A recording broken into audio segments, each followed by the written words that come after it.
we do the bony work, and for the bony vault correction, we have only one procedure, that is the osteotomy. So really, the osteotomy is the most challenging procedure in the complete in the rhinoplasty, because the problem, there are some challenging factor in the osteotomy. What challenging factor? Because throughout the procedure, it's the cadaver, so I cut the skin, but throughout the procedure, while we doing, we cannot see the procedure. We only feel that procedure. That make the more complicated that procedure. Another important thing, really, the nasal bone, the length of and the width of the nasal bone have the great variation in the same person. On the same side, the nasal bone thickness or the length is the different. That make really so challenging. So osteotomy, by osteotomy we can modify. And so what is the osteotomy? So basically, the osteotomy is a control fracture of the nasal bone and adjacent frontal process of the maxilla, just for getting the desirable width of the bony vault and for the dorsal aesthetic line. And we have the different type of the osteotomy. And the name of the osteotomy, according to the deal of nasal bone. But before to the understanding the osteotomy, I think we should know about the morphology of this exact on the this nasal bone. You have to sequence of the osteotomy. You have to the knowledge of your osteotome, and you have to know either your patient is need or not the osteotomy. So these are the different aspects. First, you know before to the osteotomy. If you learn the anatomy of this nasal bone, ideally the nasal bone, isko katna, give me the scissor. Yes, sir. Yeah.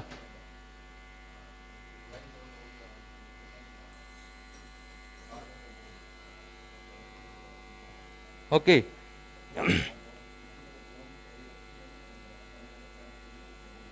Yes. Okay, okay. So, yes, yes. So, before to the open the nose, we just take that we have the three part of the inner framework. This is the bony vault, this is the mid vault, this is the lower vault. We can say these three vault. So, this lowermost vault, this is the right side of the LR cartilage, this is the left side of the LR cartilage. This LR cartilage basically have the three parts. The lateral most widest part, that is the lateral crus. This lateral crus have the two margin. One is the cephalic margins, and the another is the caudal margin. So the cephalic margin of this lateral lower lateral cartilage have some overlapping with the lower part of the upper lateral cartilage. That is the scroll area. That is the one of a major tip support mechanism, because the tip have the three major tip support mechanism. One is the size, shape and resilience of this entire LR cartilage. Second, this is the scroll area. And third is the attachment of the caudal septum with the medial crus. Rest of the five some minor tip support mechanism also. So it's a major, one of a major tip support mechanism. Then the next, this is the medial crus. So medial crus have the two part. One is the columella part and another is the foot plate part. And this medial crus is really a principal component of the principal component of the columella. Why? Because it gives the maximum support to the this tip. And the foot plate part, we never expose the foot plate part of the medial crus. Sometimes this foot plate that basically rests on the fatty tissue on the antenasal spine, but sometimes like in the advancing age or in the abscess formation, infections, or during the surgery, the fatty tissue may get absorbed, the patient consequently droop, the tip droop. So, and we never expose this foot plate part or incision that always above the foot plate part, because we have a one of major tip support mechanism. And then the second part that connect this lateral crus and the medial crus, that is the middle crus. So some books mention the intermediate crus. So again, the intermediate crus have the two part. One is the anterior, that is the lobular part, and this convex part, that is the dome part, that is the domal part. This domal part is the shortest part of this LR cartilage, and usually the tip defining point fall on the junction of this dome and the lateral crus area. So if your patient have a infratip lobule deformity or prominence of the infratip lobule, then you have the axis part of this lobular part of the intermediate crus. And if you patient have a deformity like a broad tip and the bulbous tip or the boxy tip, then you have the difference or deformity in the this dome part of the medial crus. So step by step, when we come to the tip, then we more discuss about the tip. Then this is the mid vault. In mid vault, really, if you see this mid vault, that is the T-shaped upper lateral cartilage. This is the T-shaped upper lateral cartilage. So this is the medial margin of the upper lateral cartilage that attaches with the septum, and the angle between the upper lateral cartilage and this septal cartilage, that is the internal nasal valve area, that is usually 10 to 15 degree. And the lateral most attachment with this the lower mass of the piriform aperture, that is the Webster triangle area. And now this is the bony vault. So in bony vault, this bony vault consists, this bony vault formed by the 6 important attachment. One pair of this nasal bone, ideally the length of the nasal bone, that is the 2.5 centimeter. And the surrounding attachment superiorlaterally the lacrimal bone, and inferiorlaterally the frontal process of the maxilla, and then superiorly with the front nasal process of the frontal bone, and inferiorly with the upper lateral cartilage. So these are the different attachment of this nasal bone. The important thing, really, the size of this nasal bone. The size of nasal bone, if you compare, then the size of the nasal bone in this nasofrontal suture area, that is around the 14 millimeter. But if you come down in the nasofrontal angle area, that again the size, that is around the 10 mm, and then you come down, then again it wide. So the size is increase, decrease, and again increase.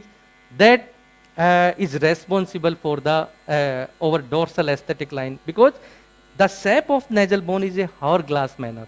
So due to the variation in the size, we have the hourglass manner. We have some dorsal aesthetic line, that uncurved, unbroken line from the medial most part of the medial canthus to the ipsilateral tip defining point. So the dorsal aesthetic line, what indicate? They indicate the contour irregularities on the dorsum. If your dorsal aesthetic line is exaggregated curved, that means your bony vault is over wide, or the tip is over wide, or your mid vault is pinching. So we can assess according. So the morphology of the nasal bone is really important. This is my nasal bone. Marker dena. I remove completely the periosteum. So this is my nasal bone. This is my nasal bone, and this is my frontal process of the maxilla. चलता नहीं, मैंने बोला marker ले लेता हूँ. So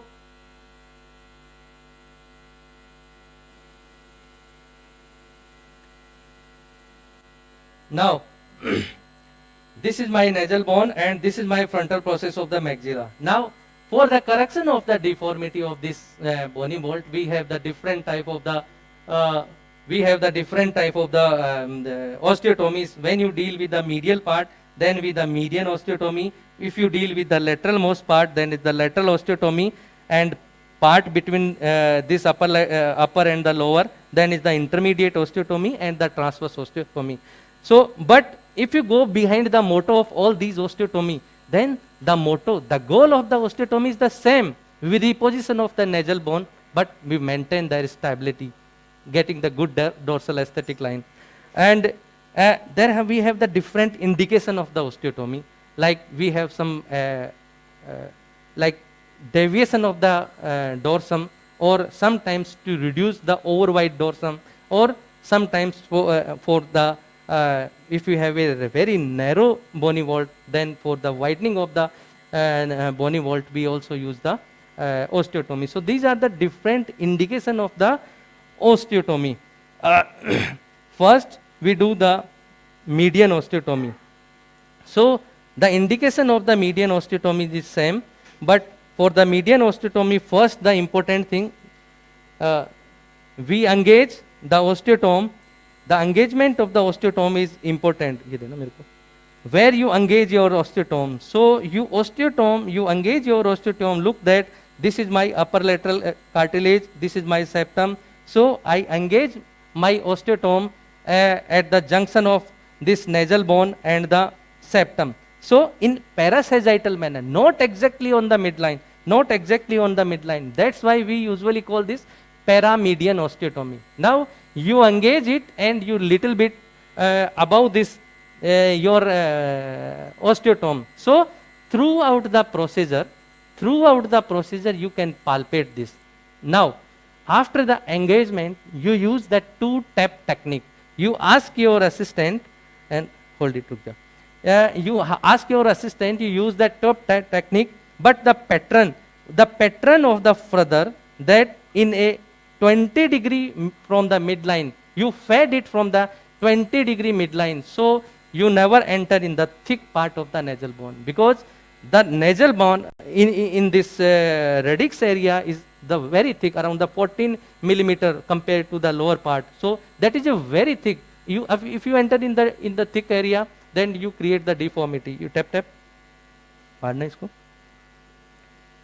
So throughout, like when you have the skin, then you feel it like tap. You can see it dhire dhire. You can see it dhire dhire. Maro tap. So once you reach at the level of the medial cancer, then you stop it, or in your osteotomy is the superior oblique manner. If you have the in superior oblique manner, then you no need to the transverse osteotomy. Tap. Okay. So this is the usual manner. Sometimes what happened in a crooked nose case, really in a crooked nose cases, when the septum is fall down, then it's very difficult. So for prevent the septum fall down, you have another method of the median osteotomy. That is a very good method of the median osteotomy. So you can prevent the K area falling. How? You can do the transnasally also. How? Then you pass your osteotome, nasal speculum, you pass your osteotome from the inside, and then you just preserve and bypass this K area, and you use the like tap. Dhire dhire. Maru, tap, stop. Now you can see, this is my K area. This is my K area. So I preserve this area. I always use this transnasally paramedian osteotomy. So you have the less and less chance to tap. So injury of the K area. Tap. So by this, basically paramedian osteotomy, we separate the upper lateral, the nasal bone and the bony septum. Now after the paramedian osteotomy, the other important osteotomy, the lateral osteotomy. For the lateral osteotomy, first you have the knowledge of the osteotome also. I always use this curved 3 mm guarded osteotome. For my beginner friends, the osteotome is the two types. One is the straight osteotome and the curved osteotome, and the guarded osteotome and the unguarded osteotome. When you use the guarded osteotome, then this is the cutting edge of the osteotome, this is the guarding end of the osteotome. So when you use the guarding end of the osteotome, guarded osteotome, then it's easy to do the osteotomy, because throughout the procedure you palpate this guarding end. Okay, but according to the literature, you have the more damage of the periosteal attachment of the bone. So consequently later you have the more edema. If you use the straight osteotome or unguarded osteotome, then you the less edema. But the important thing, how you are the more confidential, or how your teacher is doing, how you're learning, that is the most important thing. So for lateral osteotomy, I always use this 3 millimeter osteotome, and we have the two approach. One is the external approach and another is the internal approach. In internal approach, first we see the internal approach. In internal approach, we do the transvestibuli, and that is the continuous manner. So for the lateral osteotomy, the internal approach, first important thing, what exact the site of the incision. So your site of the exact incision, you identify your head of the inferior turbinate. इसको यहाँ पे fix करो, यहाँ पे यहाँ पे करो, यहाँ पे करो, यहाँ पे करो, यहाँ पे। विजय इधर आओ, इसको यहाँ फोकस करो, डॉक्टर साहब से नहीं हो पा रहा। हाँ बस ठीक है। So this is my inferior turbinate. Okay, this is my inferior turbinate. So my incision for that, this is the head of the inferior turbinate. So we make 3 millimeter horizontal incision. This is my horizontal incision. This is my horizontal incision. Now after the incision, really for the lateral osteotomy, the pattern is very important. And really for my beginner friends, it's very biased, it's very confusing. What is the high, what is the low, low to low, low to high. So I think we should clear your concept. We have the two word, one is the high, high that means towards the dorsum, low that means the towards the maxilla. Initially when the osteotomy is discovered by the Joseph, then actually the pathway of the osteotomy from the lowermost part of the piriform aperture to the medial canthus is the same. So consequently what happened in this low to low to low in pathway, we have the problem, we have the two problem. The Webster realized that because we damaged this Webster triangle. So what happened? When we damage the Webster triangle, then the upper lateral cartilage is medialized, and consequently the head of the inferior turbinate is also attached on the same place. So they both are the medialized, and consequently later the patient developed the internal nasal wall narrowing, and so patient developed the breathing problem. And once you go straight manner in low to low, then you enter in the thick part of the nasal bone. So this thick part is free, then create a rocker deformity. So ideally we can prevented preserve these both problem.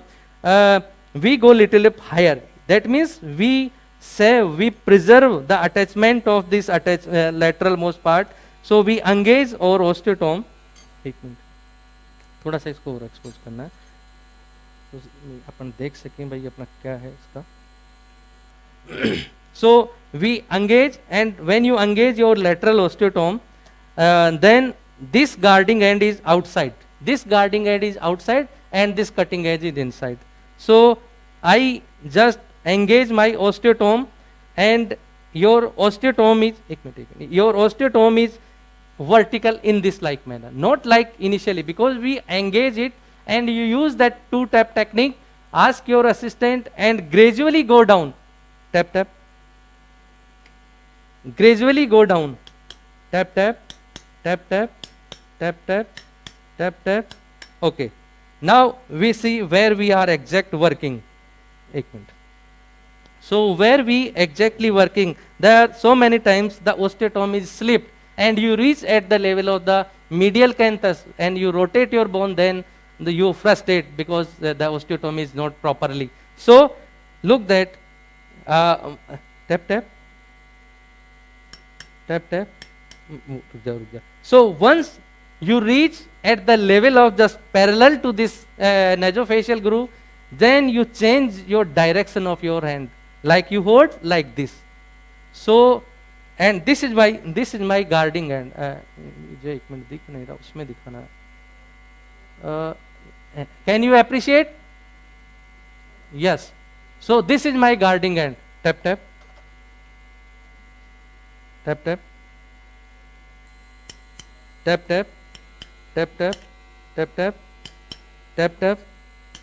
So it's a very important thing, my beginner friends. Then I fracture the ascending process of the maxilla, not nasal bone. You clear this thing in mind, because they think that my osteotomy is through the nasal bone, because my nasal bone is this one. I just fracture the ascending process of the maxilla. Okay, tap tap, tap tap, tap tap, tap tap, tap tap. So once I reach at the level of the medial canthus, then my nasal bone is completely free. So if you are on the right side, then if you complete the osteotomy, then you rotate your osteotomy on the clockwise manner like this, and your nasal bone is completely on the mid sides. So look that this is the internal continuous osteotomy. Now the important thing, if you use the medial and lateral osteotomy, it doesn't matter the sequence of the osteotomy, either you do the medial osteotomy or a lateral osteotomy. But sometimes if you have a asymmetrical bony nasal vault, one side nasal bone is longer than other, one side nasal bone is the convex than concave, really in that case the osteotomy is matter, the sequence is matter. In that case, first you do the concave side of the nasal bone, because first you do the concave side, then the nasal bone that is free, and then you do the convex side, then they allow the convex nasal bone in the normal position. One important thing. And another important thing, if you need the intermediate osteotomy, there is a certain indication of the intermediate osteotomy, like one nasal bone is longer than other, one nasal bone is convex and other is the concave. In that case, first you do the intermediate osteotomy. You never do the medial or lateral osteotomy first. Why? Because if you first do the lateral osteotomy, then you completely destabilize your nasal bone. Then how can it possible? So first you do the intermediate osteotomy, then doesn't matter, then you do the medial or lateral osteotomy. Look that this is my nasal bone, this is my ascending process of the maxilla. So this is all about the internal lateral osteotomy. On other side, we do the external by the external methods. Give me that 2 mm. So for the external methods, I always use this 2 mm osteotome, and ideally the pathway of the osteotomy, that this nasofacial junction. This nasofacial junction is the pathway of the osteotomy. So after the marking, I usually use, आ रहा है इसमें? देखो एक बार यहाँ पे थोड़ा focus कर दो, बस दैट्स ठीक है, ठीक है. So this is my pathway of the osteotomy. So I make a incision,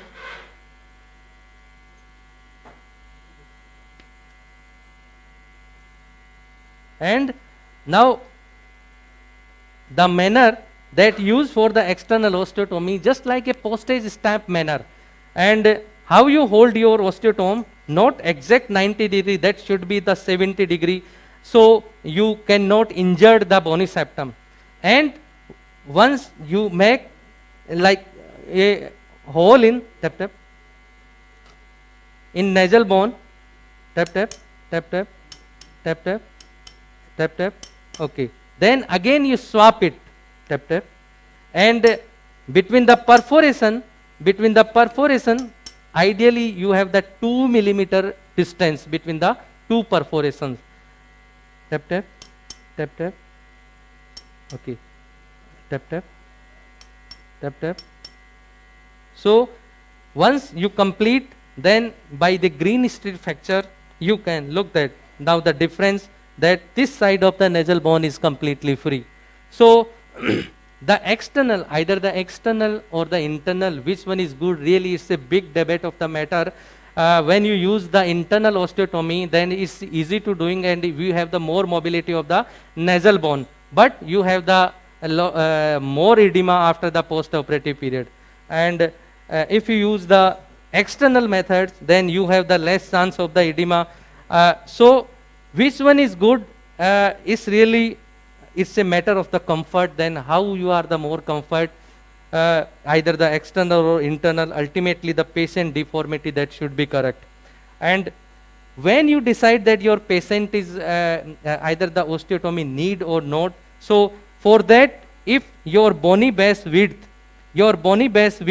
is more than this intercanthal distance, then you decide that your patient need the osteotomy or ultimately your the patient decision. So this is about the lateral median, and sometimes your root of the nose is deviated, then you use the transverse osteotomy, because in a crooked nose, when the root of the nose is deviated, then it's very frustrating when you remove your splint of the patient, then your root of the nose is deviated. So you completely free this nasal bone from the root, just like the multiple perforation you use like this transverse osteotomy.